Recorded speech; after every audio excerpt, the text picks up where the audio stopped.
شكرا يا ربي شكرا هديت قلبي شكرا. بسم الله الرحمن الرحيم.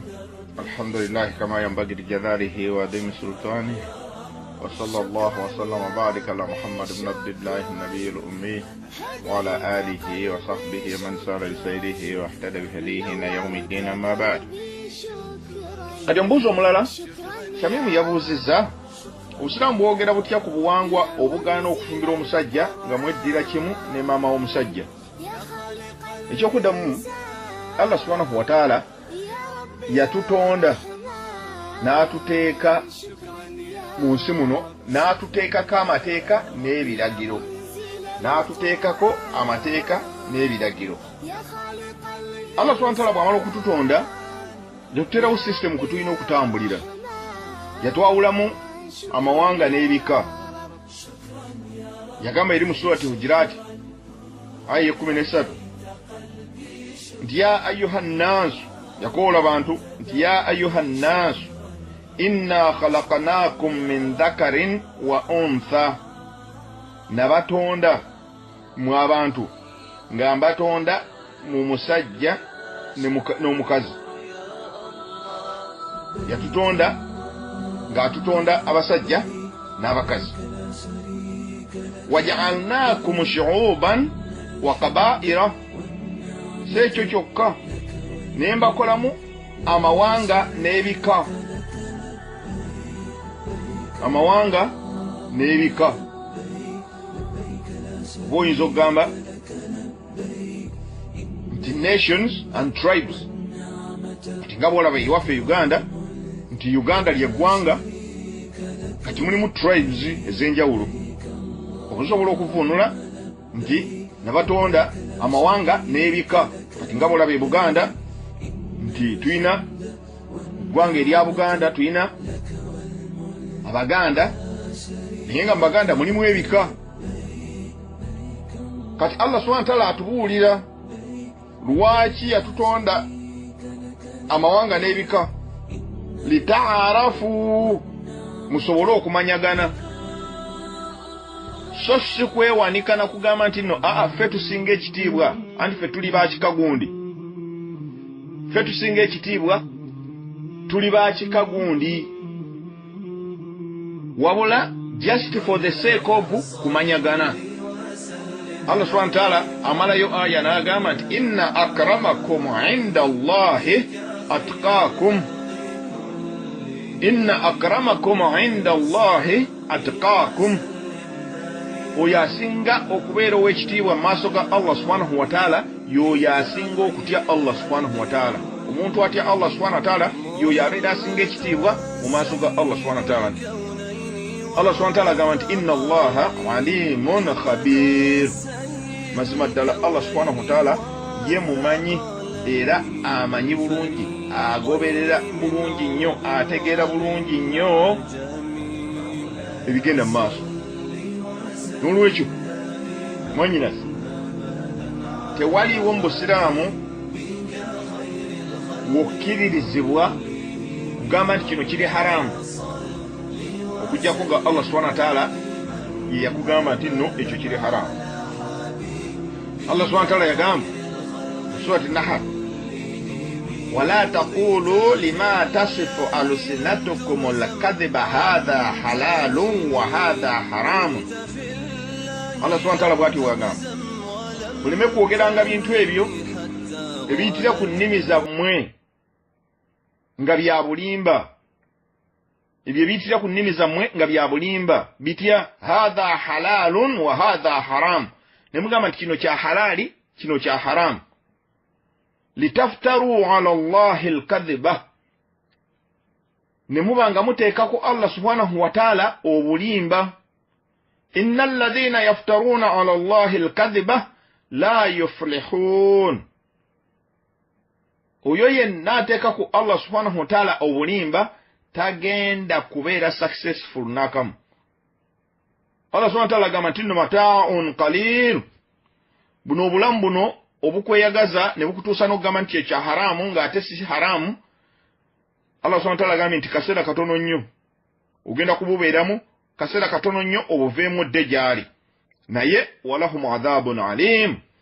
Abantu abo abeeyagalayagala ne balekawo obusiraamu ne bagenda n'ebika nti oyo simuwasa anti wa kika kyange, mukulu w'ekika yatugaana okuwasa mwannyoko. Kati nga mu kibuuzo nti ono omuziro. Subhanallah, baddu ba Allah tulina obuzibu bw'amaanyi. Ne bakugaana okufumbira omusajja olw'okuba nti nno omusajja nti olw'okuba gwe weddira omuziro gwe gumu ne maama w'omusajja. Amakulu mbugwe kati oli maama w'oli omusajja gw'otamanyi nako, atalina nakakwate konna ku ggwe,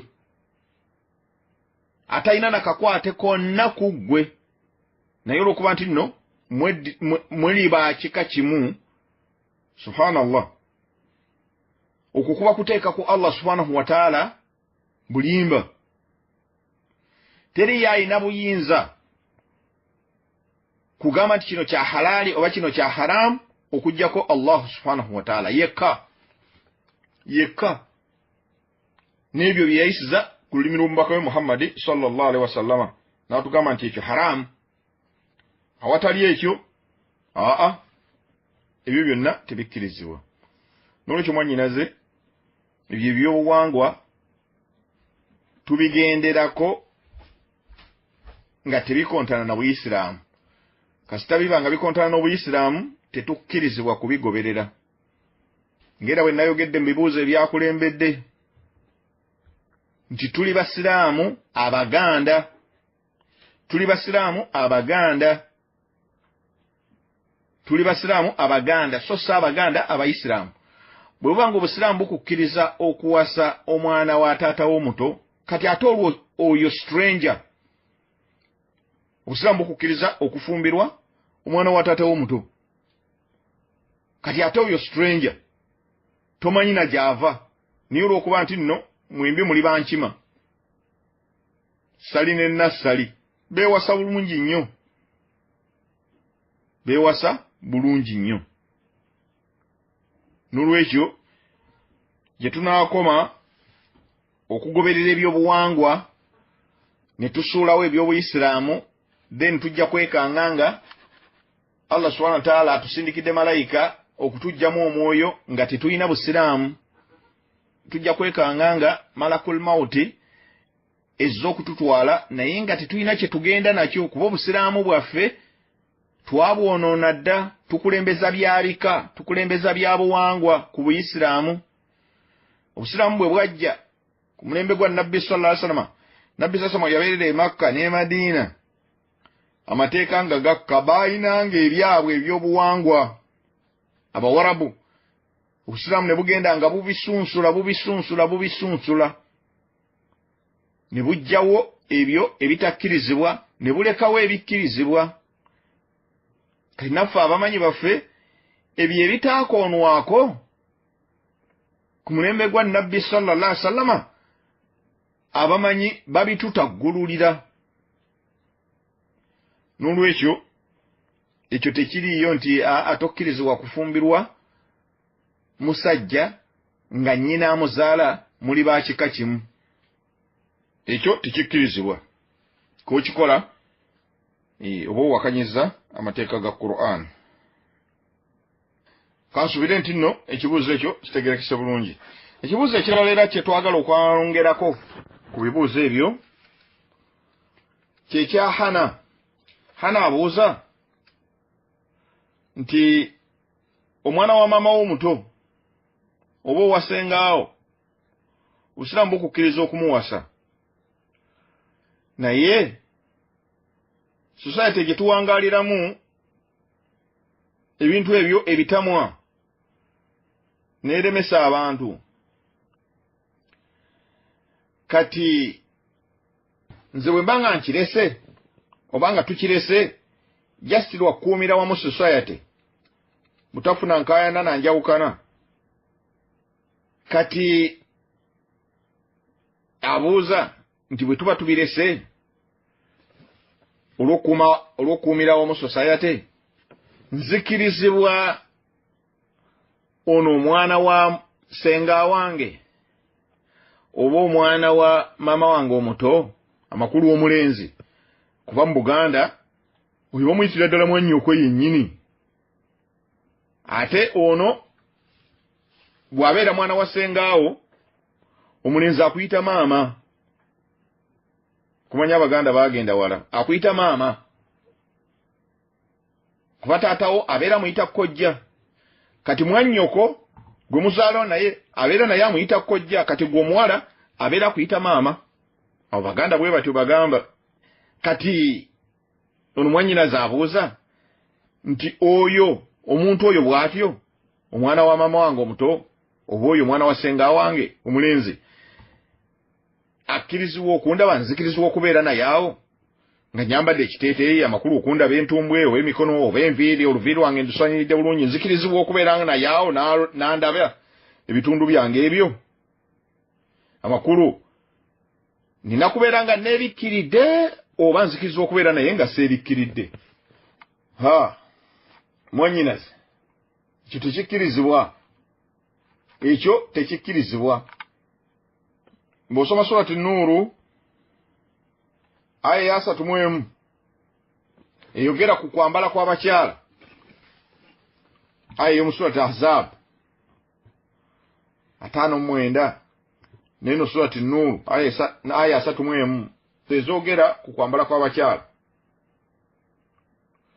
kati Allah subhanahu wa ta'ala mu aya eyo empanvu yagamba nti nno wala yubdina zinatahunna illa libuulatihinna tokkirizibwa kwolesa byakwewunda byo okujjako eri omwami wo aw abaihinna oba eri bataata bammwe mukyala tokkirizibwa kwolesa byakwewunda byo okujjako eri abaami bammwe aw abaihinna oba bataata baabwe aw abaibuulatihinna oba bassezaala baabwe amakulu bataata b'abaami baabwe aw abnaihinna oba abaana bammwe abalenzi be muzaala aw abnai buulatihinna oba abaana b'abaami bammwe nga wafumbirwa omusajja ng'omusajja yazaala dde abaana abalala mu mukyalo omulala obanga omusajja ono ayina gwe ng'ayina n'abakyala abalala naye ng'abakyala abalala balina abaana abalenzi be baazaala nga babazaala mu musajja ono omwami wo abo nabo okkirizibwa okubalaga ebyokwewunda byo aw ikhwanihinna oba bannyina mmwe your brothers aw abnai buulatihinna oba batabani b'abannyina mmwe your brother wo mwannyoko abaana be abalenzi bazaala babeera bamahramu gy'oli n'olwekyo bakkirizibwa okulaba aw bani akhawatihinna bakkirizibwa okulaba ku byewunda byo aw bani akhawatihinna oba abaana b'abaganda bammwe gwe omukyala ng'olina muganda wo abaana abalenzi bazaala nabo babeera bamahramu gy'oli aw nisaihinna kati awo Allah subhanahu wa ta'ala agenze kwogera ku bakyala abasajja abo be bokka bokkirizibwa okulaga ku byokwewunda byo abaami omwami wo taata wo ssezaala wo omwana w'omulenzi omwana w'abalo omulenzi ne brother wo oba omwana wa brother wo oba omwana wa sister wo beebo bokka abalenzi abakkirizibwa okulaba ebyokwewunda byo byakwewunda ki wano Allah subhanahu wa ta'ala byayogerako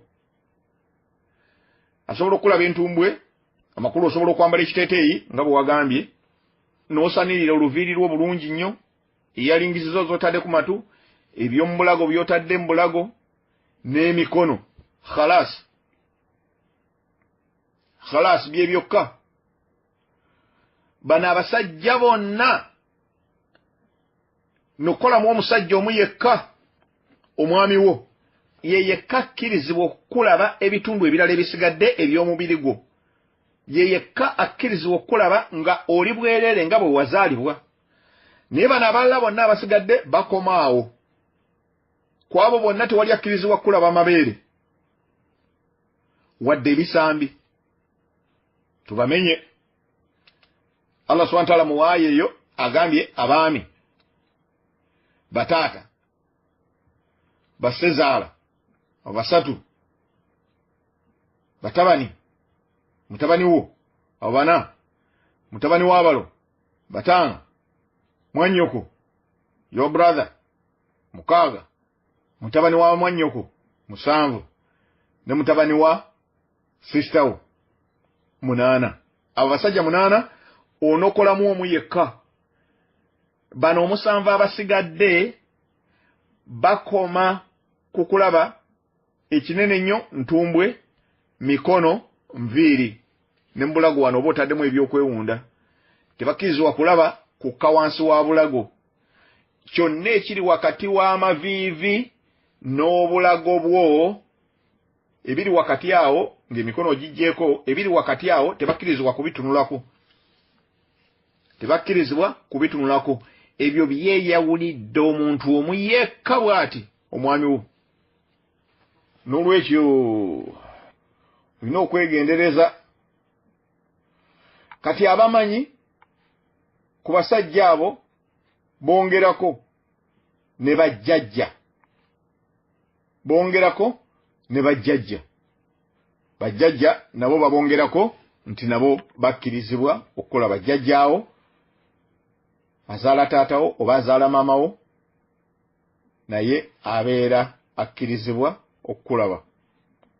Abeera akkirizibwa okukulaba ebifo ebyo bye twogeddeko. N'olwekyo omwana wa ssengaawo oba omwana wa maamawo omuto taliimu mu abo, era kiri haramu. Bantu bangi naddala ewaffe Buganda, bantu bangi bawangaalira mu mbeera eyo ey'okuzza emisango buli lunaku nti anti oyo mwana wa ssenga wange, oyo mwana wa maama wange omuto, oyo abeera mwannyinaze yennyini. Ne babeera awo ne bazannya. Kyovu tolaba nti ogambye nti nno nti oba ne feelings oba toyina, nga n'omulenzi talina feelings gy'oli. Lwaki? Ekintu kino mwakiteeka mu bwongo nti ono mwannyinaze yennyini, so nga ate kikyamu. Tekikkirizibwa. Tekikkirizibwa. Era bwe muba mubeera wamu, ekyokulabirako, muyinza okubeerawo nga muli famire bbiri, abasajja babiri ba Luganda, omu yadda ku munne, naye nga bombi balina abakyala, bazaala n'abaana, naye nga bawangaalira mu nnyumba emu. Kyo kibeerawo nnyo. Kati bwe muba nga muwangaalira mu nnyumba emu, bano abaana abawala abakuze balina okuba nga beebikkirira.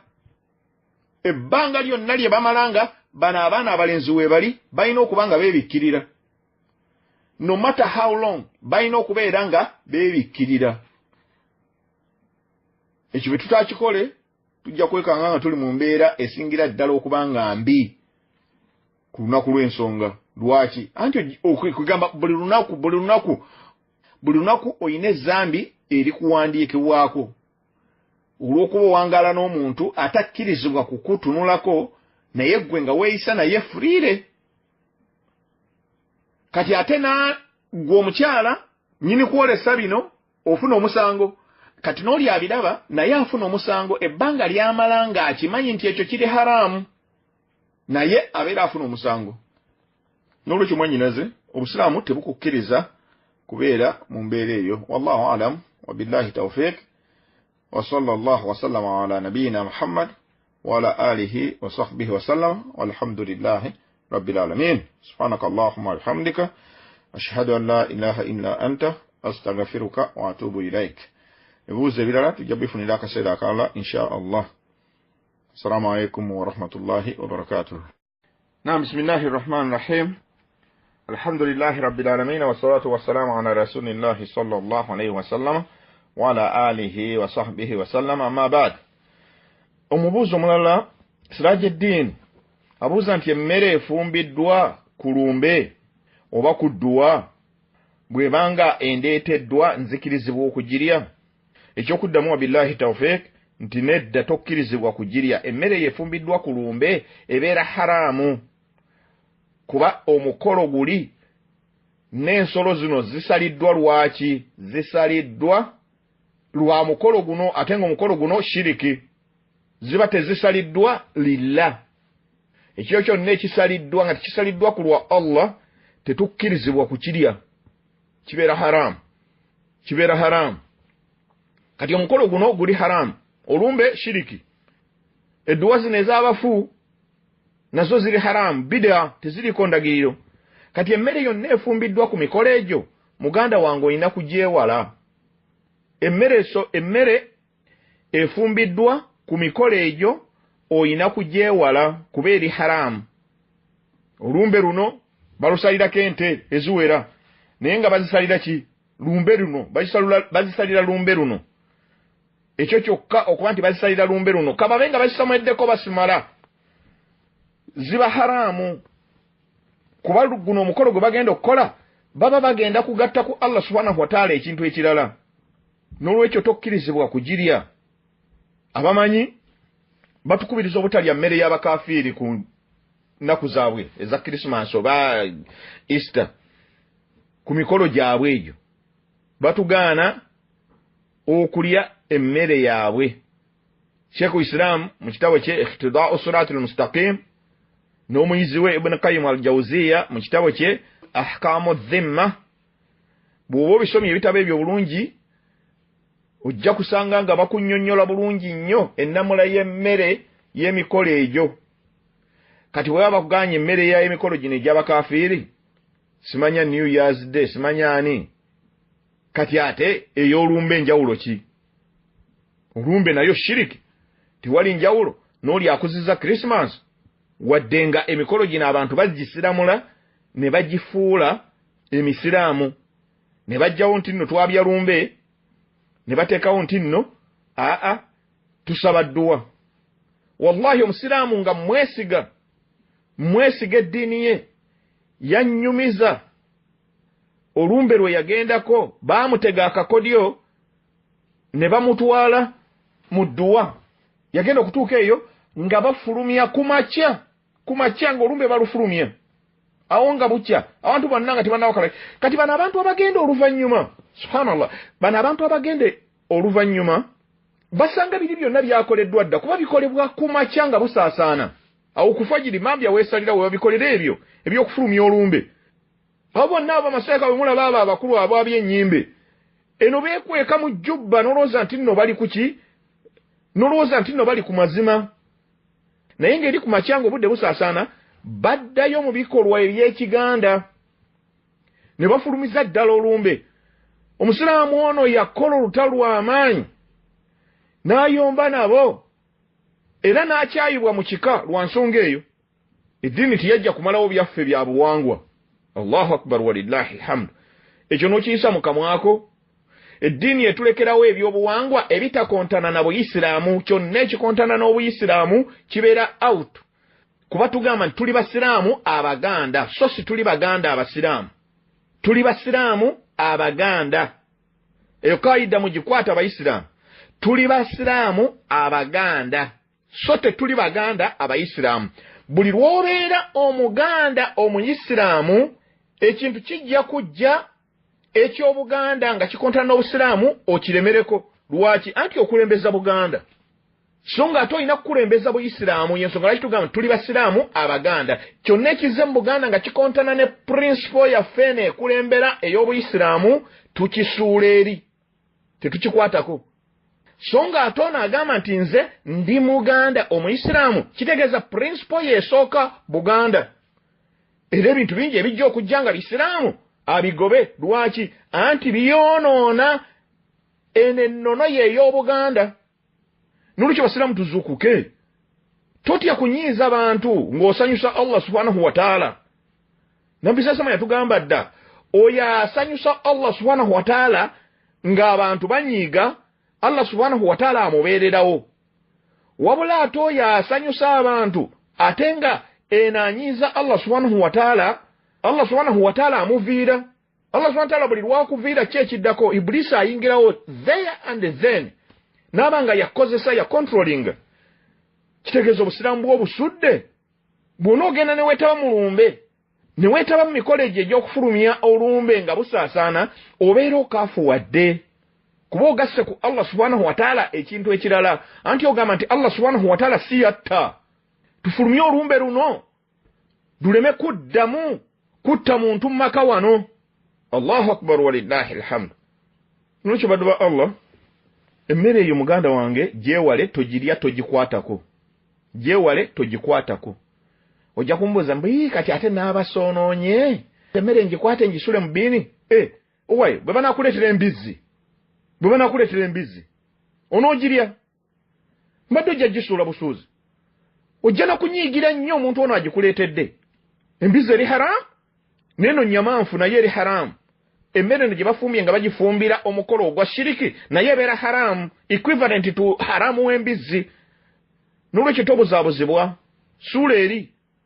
Ekibuuzo ekyokubiri wabuuziza nti singa mbeera n'ekibiina ekifumba, olina catering company, ofumba mmere, kati bakuyisa ogenda ofumbire emikolo egyo, abaffe nkole ntya? Togendayo ssebo, togendayo kubafumbira. Allah subhanahu wa ta'ala yatugaana wala ta'awanu 'ala al-ithmi wal-udwan. Yasooka tugamba nti nno wa ta'awanu 'ala al-birri wat-taqwa wala ta'awanu 'ala al-ithmi wal-udwan. Allah subhanahu wa ta'ala atukubiriza kuyambagana, tuyambagane wa ta'awanu 'ala al-birri wat-taqwa, muyambagane mu kukola obulungi n'okutya Allah subhanahu wa ta'ala. Wala ta'awanu 'ala al-ithmi wal-udwan, temuyambagananga, temugezangako okuyambagana mu kujoga Allah subhanahu wa ta'ala nga mukola ebibi n'okulumbagana ensalosalo ze. Kati gw'ogenda kufumbira abantu bano emmere ogenda kubayambako mu kujoga Allah subhanahu wa ta'ala, mu kukola shiriki, naawe ojja kugabana kyenkanyi. Bizinesi yeno obeere ng'ogyonoonye ogijjeemu baraka anti otabiseemu sente eza haramu. N'olwekyo muganda wange togendayo kufumba mmere eyo, byesonyiwe. Ekyo kireke lillahi azza wa jalla. Ekyo bw'onookireka Allah subhanahu wa ta'ala ajja kukuleetera riziki endala mu kkuba eddala ennungi ennyo okusinga n'eyo. Ekyo nabbi sasama yakitugamba dda, oyo yenna eyerekereza ekintu ng'akyerekereza lillah, Allah subhanahu wa ta'ala akimuleetera mu kkuba eddala. Ekyo Allah subhanahu wa ta'ala kyakuleetedde olw'okwerekereza kyekibeera ekirungi era kyekibeeramu baraka. N'olwekyo munnange togendayo kufumba mmere eyo, kiri haramu. Ekibuuzo ekyokusatu wabuuziza nti singa abafumbo ababiri baawukana mu nsonga ezibaviirako okwawukana, kati obuuza nti abaana bano abali wansi abato myaka 2, 3, 4, 5 ani asigala nabo? Ani asigala nabo? Kuba abaana ekyo ekiseera ekyo kibeera kizibu nnyo.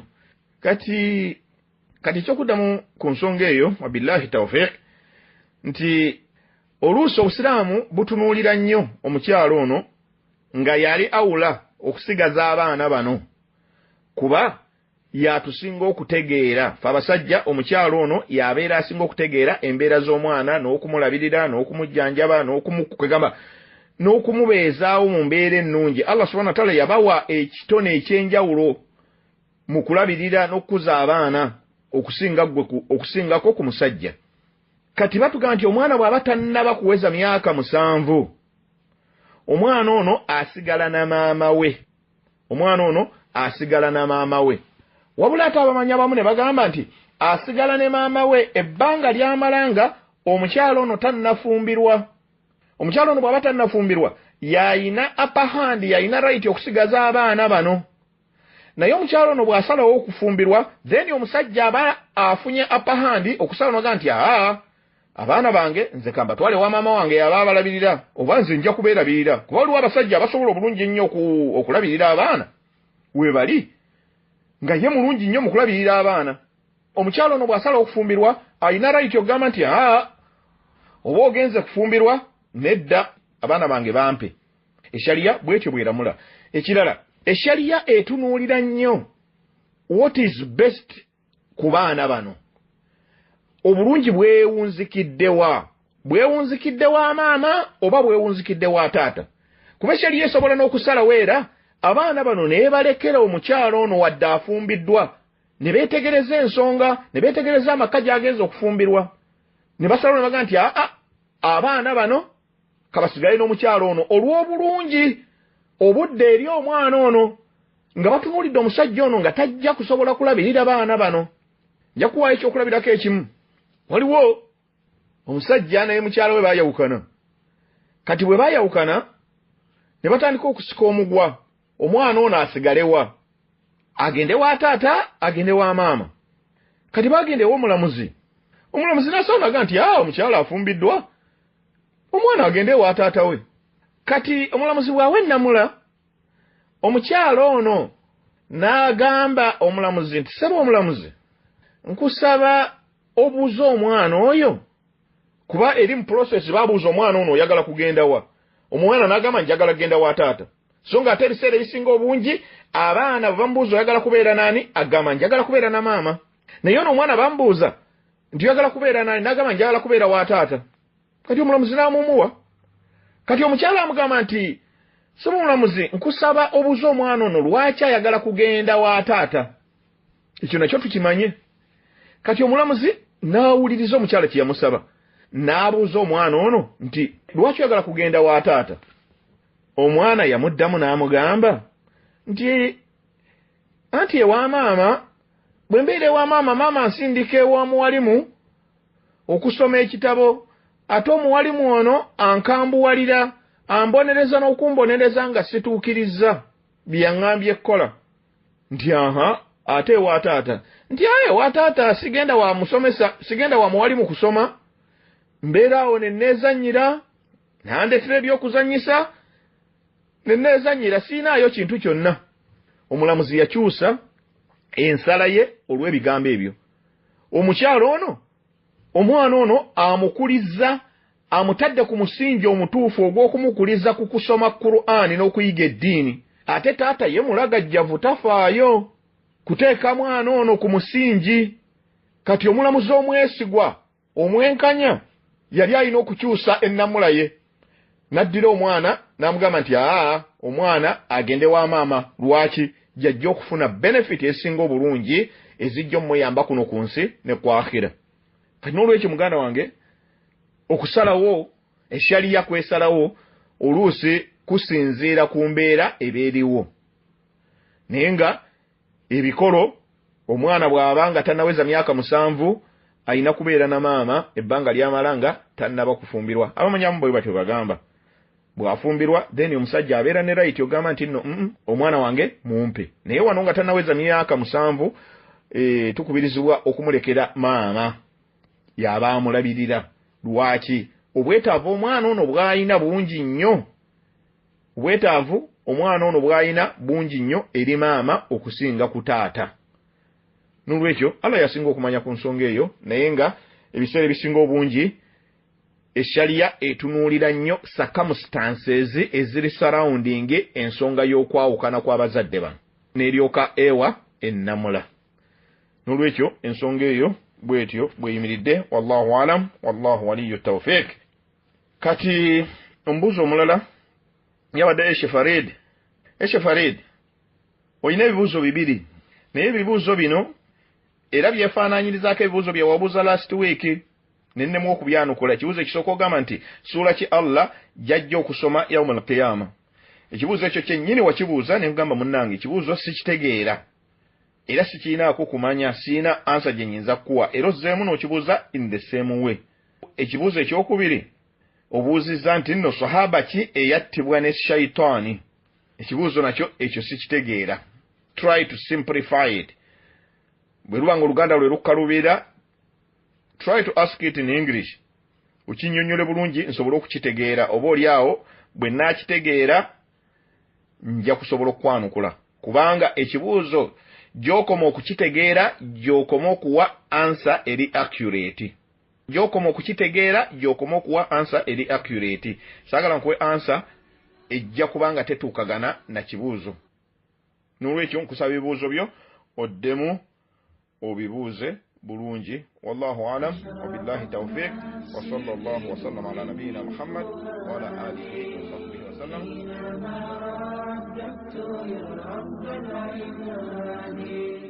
وانتشت روحي وصار الدمع يجري يا إلهي خذ بقلبي للرشاد أشرقت نفسي بنور من فؤادي حينما رددت يا رب العباد وانتشت روحي وصار الدمع يجري يا إلهي خذ بقلبي للرشاد أشرقت نفسي بنور من فؤادي حينما رددت يا رب العباد وانتشت روحي وصار الدمع يجري يا إلهي خذ بقلبي للرشاد في سكون العين أدعو في سجودي والدجى حولي سواد في سوادي يا رؤوفا يا رحيما يا حليما يا كريما ما لفضلك